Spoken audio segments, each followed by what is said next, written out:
ये नदी गाड़े दिया का किस्मत ये हमार फूट गए। हमरे रहता है का दूसरे लड़की चक्कर चलता आज एक फैसला ही कही थी भाई।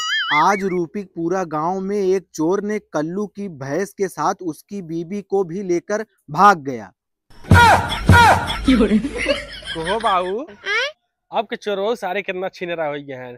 पहले सारे सामान ही चुरावत रहे अब मेरा रुआ चुरा ले गया है। बतावा कहा तो ठीक है। कहो बाबू ये बतावा तो हम सुंदर ना है। हमें कौन सकबा पतो है ते बहुत सुंदर है।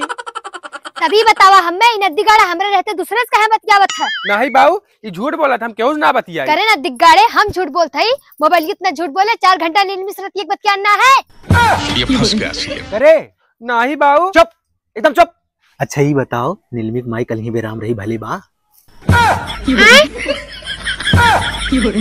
भैया मत अच्छे होते।